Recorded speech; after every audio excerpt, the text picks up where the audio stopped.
Next up, Julie Thompson takes a closer look at the town of Kingston. Welcome. Today we're going to take a closer look at the Kingston Fire Department and specifically with the Chief, Mark Douglas. Welcome. Thank you. Thanks for having me. Thank you for being here. So, you've been in Kingston a very long time. Talk a little bit about your length of tenure with this town. Very long time. I started off in 1983 as a call firefighter and a dispatcher.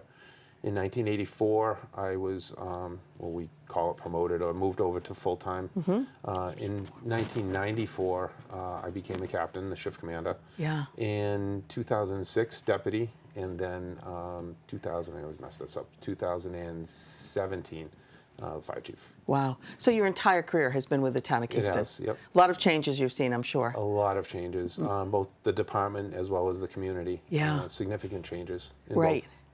So the department now, how many full-time, part-times, how many staff do you have? 2 stations, 24 people. We added 4 this year to assist, I should say, with the growing call volume. Yeah.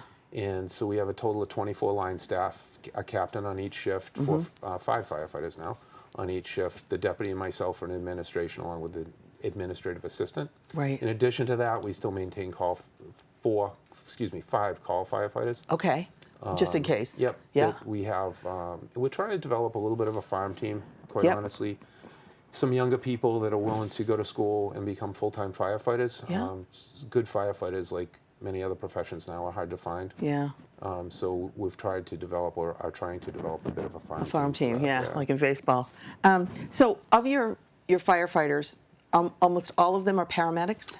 Yeah. And can you just say the nearly all. differentiation between an EMT and a paramedic? Sure. I hate to say it this way, but the lowest level, if you will, the lowest level of training is an EMT, a basic EMT, and Yeah. they can perform certain functions. It's certainly not first aid. It's much more than that. Yeah.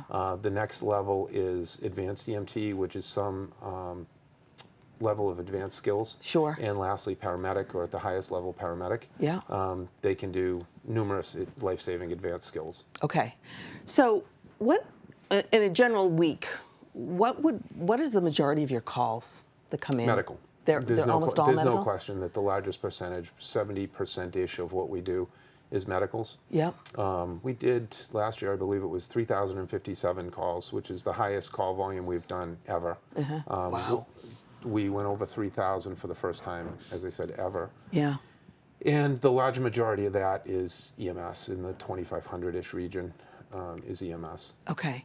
So when you're saying you have medical calls, are these mostly from things in a home or things in an automobile? Oddly enough, there's not one particular area that is larger than another. You have some respiratory, cardiac, those kind of things Yep. that are just more prevalent, especially in communities with elderly Sure.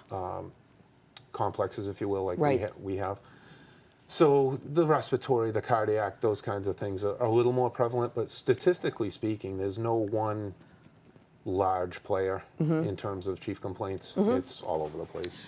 Now, when it comes to safety in the home, I noticed on your website you have various information about how to do different things to keep your home safe, keep your family safe. How important is that for your residents to understand their part in keeping themselves safe? Very, and one of the things I think you and I were talking about before this segment was Facebook, and we've started to take advantage of Facebook now and the media platforms a lot more than we used to. Sure. That information, of course, is very important. You can find so much of it on Google. You can find it on our site with different links, stuff like that. So that's been super important, and I think it's been super successful, honestly. We do get a lot of good feedback on the Facebook page. Yeah. The Mass Department of Fire Services puts out a lot of stuff on their Facebook as well as their website that we share Super. or link. Yeah. Those are all great resources. Now, do you do outreach to the community, like in terms of going to the schools? We Or do. what type of outreach do you do? We do. We do the schools annually. We try to get out to the schools with some of our educators and do the school programs like we've always done. God, I remember in 1971 I was in a school program, so Yeah. we've consistently done that throughout. But fire prevention and elderly safety, all of those things have really become a year-round event now, Yeah. or a multitude of events. So we try to practice those throughout the year. It used to be confined pretty much to October, which is Fire Fire Prevention Month, yep, right? yep. And now we're trying to just spread it out throughout the year and be a constant, like constant pressure, you know what I mean? Yeah. So you did that with the schools. Do you also do that in conjunction with the COA? We do. There's many programs that go on at the COA, and we try to be as active as we can. Yep. I'd love to have the resources to have a full-time fire prevention officer to be as active as we'd like to be, I guess, is the best way to put it. But we just don't have those resources yet. Okay. So speaking of fires, how often do you actually get called on a fire? Not as often as we used to, thank God. I don't have the statistic off the top of my head, but I think last year's structure fires was maybe 25, give or take, of varying sizes, everything from a small wastebasket or outlet to a fully involved house. Right. So it runs the gamut within those 25 items. Obviously, some worse than others. Right. Do you get calls for like in the homes, their fire detectors are going off there, or carbon monoxide, people using things incorrectly? Are some of your calls that? Pretty regularly, yeah. We do go out to the carbon monoxides. One of the things that's new, if you will, to us is there were a lot of 7-year detectors, they call them, that people bought, and now they're starting to come up on their 7 years. Yeah. So they're starting to beep, and people get concerned. Yeah. And then we'll go out, we'll meet at the house, make sure that it's not an issue, and then tell them to replace the detector. Okay. And we do that quite a bit. Okay. So looking ahead, what are the challenges that your department faces? So the challenges, I think, go along on the business side, and that's the best way to put that. On the business side, it's always money, right? I mean, Always. It's always difficult to fund everything you'd like to fund, so you have to prioritize, and we do that. I think we do that fairly well. I think we've got a town that's very supportive of us, which is exceptional in my eyes. Yeah. But as far as goals go, really we want to maintain the service that we currently maintain on the emergency side, because that should always be a priority. That's what we're there for. Right. We've got about a 6-minute plus minus response time to most areas of towns and most emergencies, so we're trying to maintain that, i.e. the new staff. So that's our primary goal, is to provide that service. Aside from that, how do we support that is the other goals, really, which is training.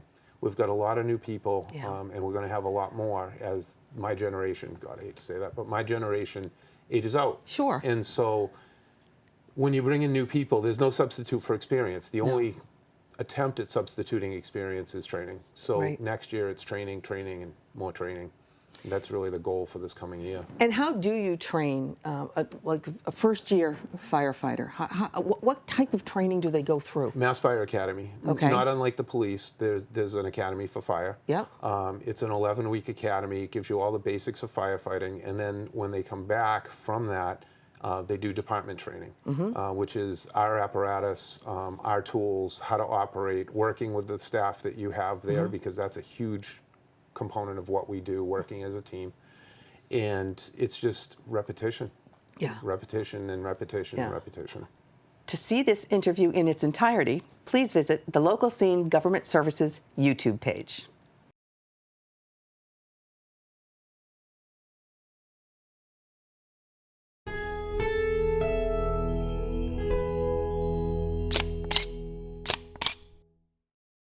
Thank you for watching. If you enjoyed this video, please hit the like and subscribe button before you go. We'll see you next time.